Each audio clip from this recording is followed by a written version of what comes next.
Hello world! My name is Emerald and it's my favorite time of the year, Sagittarius season. And also Christmas. Yes, I am basic, I am cheesy. The holiday season is one of my favorite times of year, but I can't help but love it. I mean, everything is all decorated, everything is lit up and pretty. It's a time of giving and getting together with loved ones, being thankful for the things that you have, and everyone's mom's favorite radio station is playing cheerful music all day. And sure, both seasonal depression and capitalism are at an all-time high. People are fighting over flat screen TVs and the few brick and mortars that are left in this Jeff Bezos hellscape. It's cold, it's dark, and 6 p.m. is now midnight. Thankfully, we do have one thing we can count on every year to brighten our spirits when things get tough during the holiday season, and that is, of course, Christmas movies. I wanted to do something Christmassy this year, and so I decided to do a tier ranking of 15 popular Christmas movies. With a twist that I will get to in a moment. I did want kind of a range of movies for the 15, different genres, different years of release. So if you don't see your favorite, let me know what it is in the comments and why you love it. There are 5 tiers in which I will be ranking these films. We have the top, which is Super Slay. Second tier is the Nice List. Third and middle tier is Ho Ho Hum. Fourth and penultimate tier is the Naughty List. And fifth and bottom tier is Fred Claus. Fred Claus is also not a movie that was included in this list because if you remember, I said these were 15 popular movies. Now for the twist. This is not going to be your standard tier ranking video in which I just take things and I put them wherever I personally rank them. I wanted to make things a little bit more interesting, a little more tricky, and so there are 15 movies, there are 5 tiers, and I'm going to cap each tier off at 3. I need to have 3 movies in each tier. I randomized the order of the movies, so this means maybe I fill up my higher tiers early on and I get to something I like later and it's got to be in the bottom. I'm gonna try my best to make this as accurate as possible to how I would rank them, but we'll see what happens. And with all that being said, let's get into it. First on the list, we have Miracle on 34th Street, classic movie from the 40s about Santa coming to New York City and trying to convince this young girl and her mom he's real, Santa is real. It's very cute. I've only seen it maybe once or twice. Not necessarily a fave of mine, but it is a classic. This is tricky because if this was a normal ranking, I would probably put it in Ho Ho Hum just because I feel very in the middle about it. I might want to save that space for later on down the line in the ranking. So I think I'm going to put it Naughty List. It does seem a bit low, but I think I'm going to try to be smart and strategic here in the ranking. I'm going to keep it on Naughty List. Sorry, Santa. Next up is A Christmas Story, another classic, bit more recent. This movie has sparked a lot of iconic moments between Shoot Your Eye Out Kid, Santa kicking poor Ralphie down the stairs, the bunny suit, the leg lamp, the pole scene. Fun fact, in middle school, I was dared to lick a pole when it was freezing cold outside. My tongue did not stick though, so science was on my side. I think it's cute. I think it does a good job of really portraying what life and the holidays are like. When you're younger, things seem so much more important, more life and death, more exciting when you're young. I'm sure most of us have an experience we can relate to where we really wanted a certain gift and we were just desperate to get it. This is a bit of a tough one too because Ralphie kind of gets crapped on a lot in this movie. And so it's hard to get a lot of Christmas cheer from it. Also, Santa's really mean in this one. He does wind up having a good Christmas with his family. Even though their dinner gets destroyed, they make the most of it, and that really is the spirit of the holidays. So I'm going to put Christmas Story in Ho Ho Hum, which honestly, probably if this was just a complete honest ranking, I probably would put it there. Next up we have the Polar Express. And honestly, I'm tempted to put this one in Fred Claus purely for the Uncanny Valley CGI children. It's a musical, but the only song I remember is the one about hot chocolate. Tom Hanks is there doing a bunch of different voices. Whenever I watch this one, I always feel like it goes on too long, which is a common problem among Christmas movies where they take IP that is, say, a short book or a song and try to make it a full feature-length film. Polar Express also has the classic Christmas movie conundrum where, you know, the protagonist, he gets home and he rings the bell and his parents can't hear it because they no longer believe in Santa Claus. But if they don't believe in Santa Claus, then who do they think is leaving the gifts for their kids that they did not buy? Very common conundrum, but no one ever tries to explain it. Is it part of Santa's magic? They think they bought gifts that they didn't really. Why would that be part of it? Why wouldn't you want everyone to believe in Santa? A lot of Christmas movies are complaining that no one believes in Santa. I'm leaning towards naughty list because animation style kind of freaks me out. I could use more Christmas magic. Drags a bit boring for me. Also, what's up with the guy on top of the train? Who is he supposed to be? Why is he there? Too much left unexplained. This is starting off like a low ranking. We need some more cheer, some more heavy hitters. And next up, we have Rudolph. Rudolph was always my favorite of all the classic claymation Christmas movies. I loved Rudolph as a character and I thought it was just the most fun. Similar to Polar Express, they were like, we want to make a kids movie out of this fun Christmas song, and didn't think the plot through much further than that. I think one of the reasons I liked it so much as a kid was because it was so random. It was very different. And as an adult, I still think it's very fun. Did they take the easy route and just make a coming of age movie about poor Rudolph trying to find his place among the reindeer? No. They said, we're gonna give you a journey. You want Santa? You want the North Pole? Well, Rudolph's gonna leave the North Pole and he's gonna be joined by the abominable snowman that bounces, random ass elf that wants to be a dentist, and a doll with depression.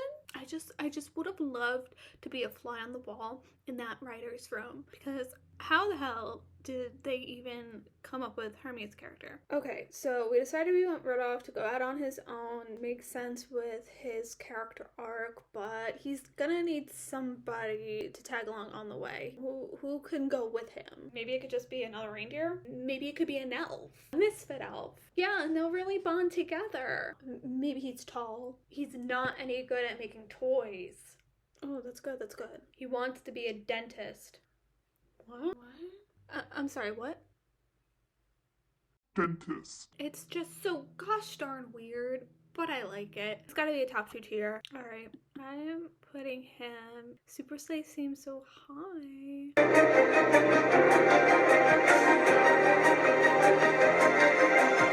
Okay.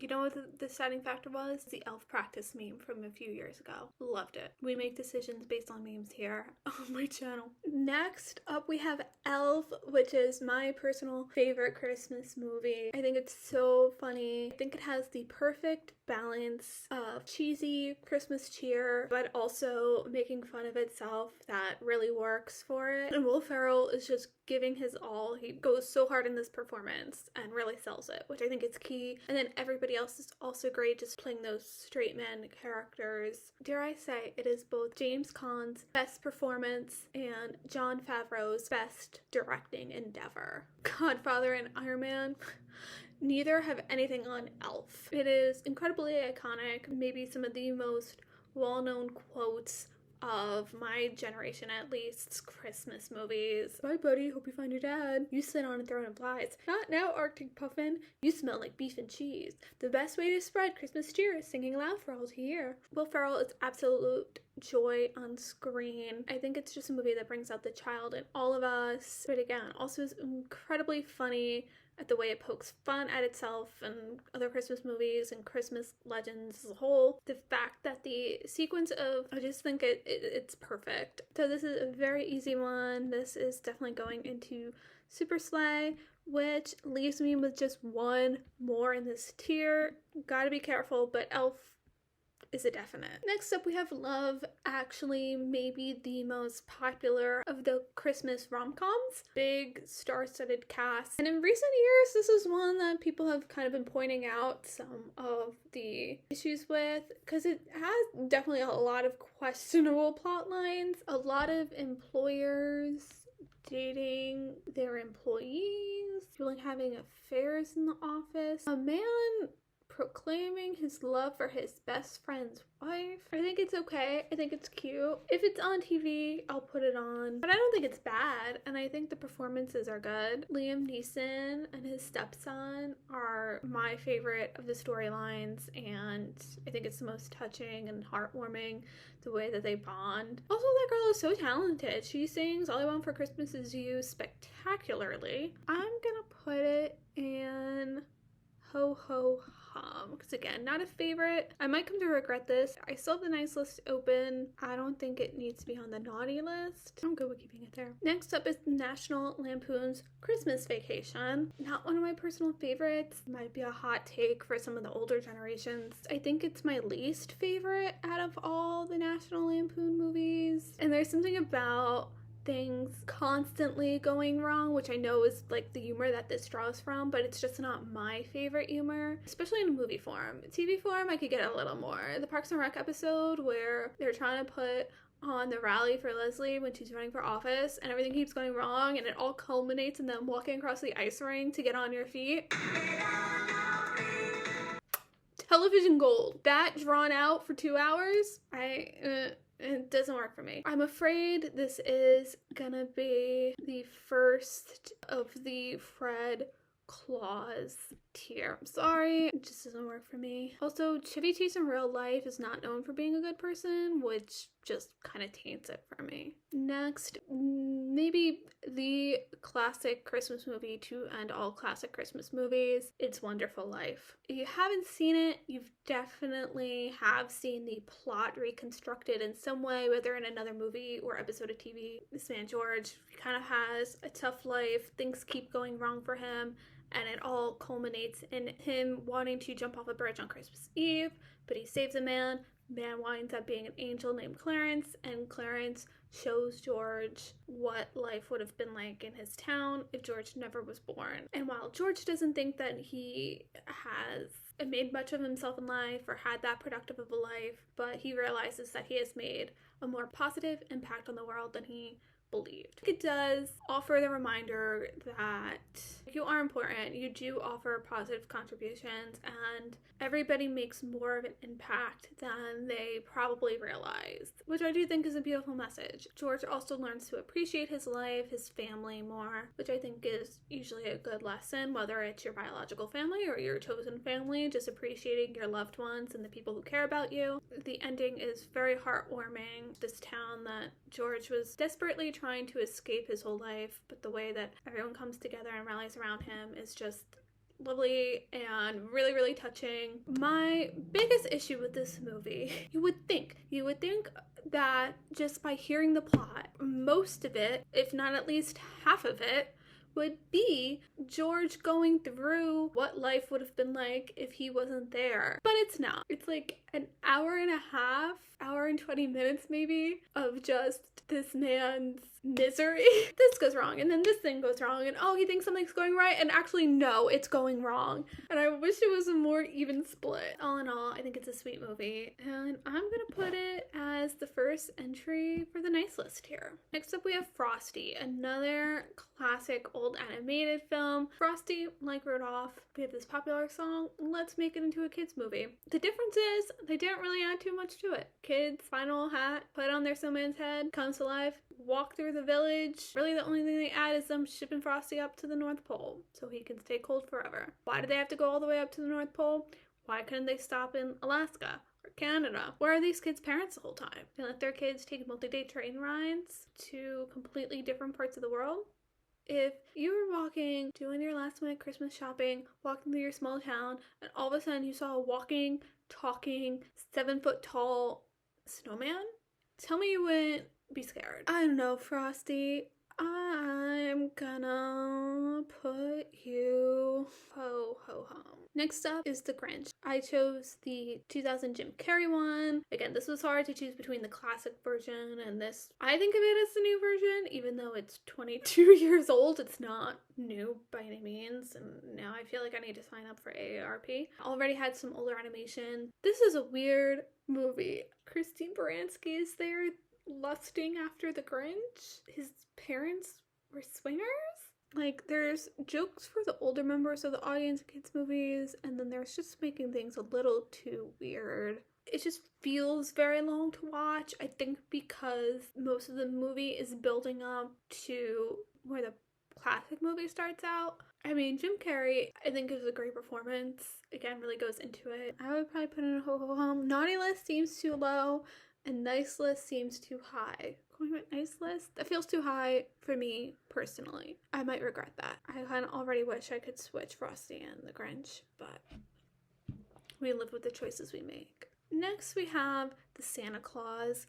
This wasn't a favorite of mine as a kid. For a movie that's about Santa Claus, one of the most magical beings in our lore, there's not a lot of magic and cheer.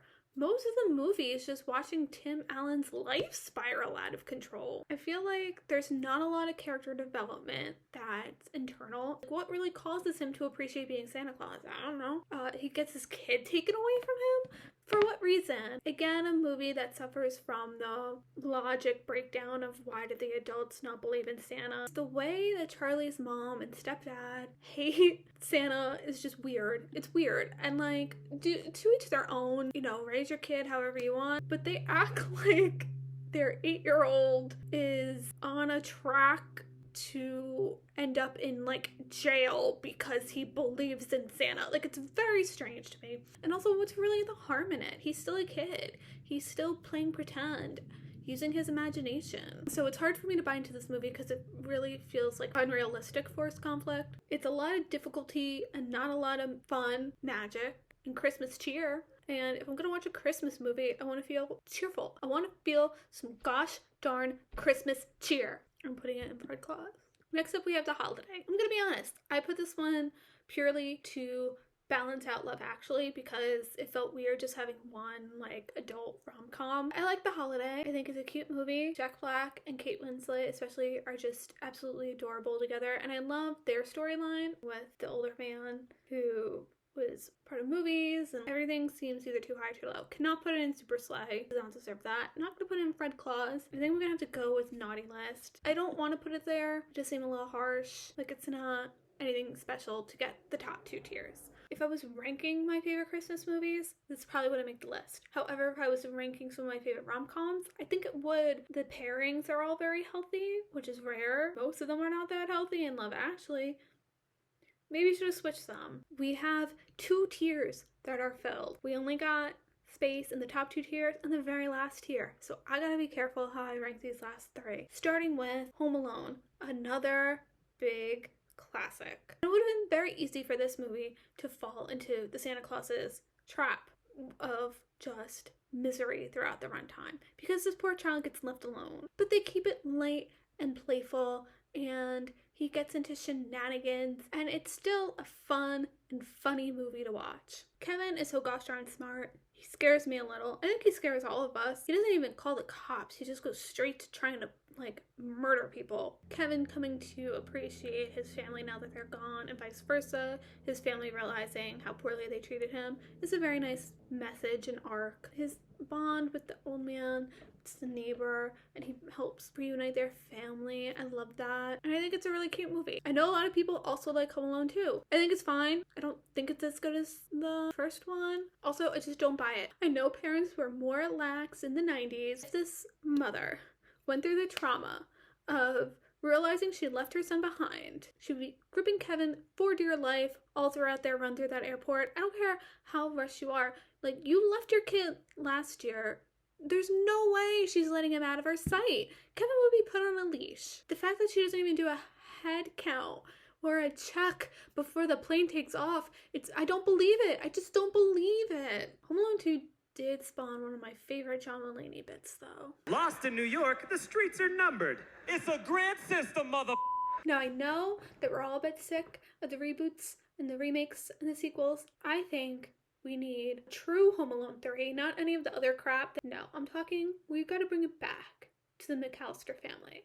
Kevin is now grown. He has a child. They're doing family Christmas. They've all come in, they're staying over at Buzz's place, they're gonna travel together the next day. Buzz does something stupid and he messes with Kevin's Google Calendar or his iPhone alarm, something modern. Maybe they even make a joke about how, oh, back in the old days, you had to plug in alarm clocks, and if it just fell out, then you would wake up late like we did and leave your kid behind. Ha ha ha. Marv and Harry, they've just broken out of their retirement home. They want to do one last job. They're going to be house burglars in their local neighborhood, which is, of course, Buzz's neighborhood. And we have the Wet Bandits as old men versus grown-up Kevin and his kid. And it's the battle of a century. Hollywood, I'm free whenever you want to call. I'm putting it in a nice list. Now, one of the most, if not the most, popular Christmas stories is The Christmas Carol. So I knew I had to have some Christmas Carol iteration, and I went with my personal favorite, the best version and the best presentation of the story, The Muppets Christmas Carol. Michael freaking Caine acting his butt off amidst a bunch of Muppets. What more, may I ask, could you ask for from cinema? It's got fun musical numbers, it's got laughs, it's got heart, it's got everything you need in a Christmas movie. This is easy. There's no way it's going in Fred Claus.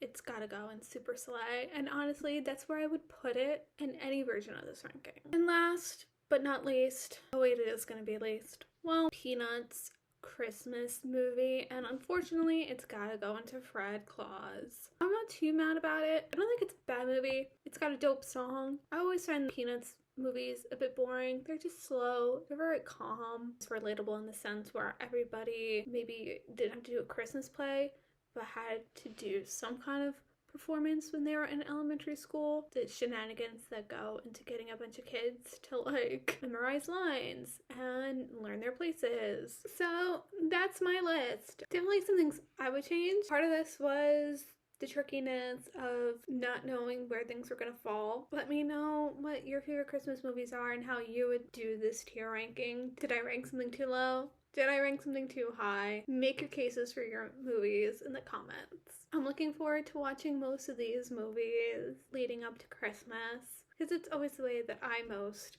get into the spirit and holiday cheer. If you celebrate Christmas, have a very Merry Christmas. If you don't celebrate Christmas, I hope you have a wonderful rest of your December and holiday season. Happy holidays. If you celebrate other holidays during this time of the year, have a happy new year to everybody, because we all get that. Here's to hoping 2023 is, God, I will just take normal. I will take boring. No more history. Nothing that's going to be featured in a textbook later. That's going to be all for me today. Wishing you joy and cheer today and all year. Thank you for watching. I'll see you in the new year. Bye. Good Christmas. No. Thankfully, we have boards. Oh no. And just, we'll probably, that's a why. And no parents more